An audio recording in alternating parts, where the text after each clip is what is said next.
বদরের যুদ্ধে সংখ্যা স্বল্পতার পরেও মুসলমানেরা বিজয় লাভ করেছিল, করে নাই? উহুদের যুদ্ধে বদরের যুদ্ধের তুলনায় অনেক সৈন্য সংখ্যা বেশি ছিল, কথা বলেন। তারপরেও উহুদের যুদ্ধে মুসলমানদের পরাজয় হলো।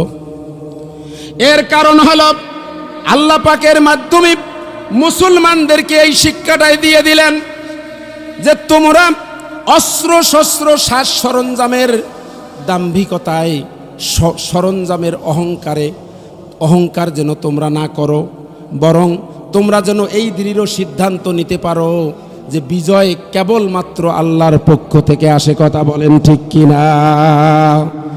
এই জন্য রব্বুল আলামিন সূরা নসরের শুরুতে রব্বুল আলামিন ঘোষণা করেছেন, ইযা জাআ নাসরুল্লাহি ওয়াল ফাত, যখন আসবে আল্লাহর সাহায্য এবং বিজয়।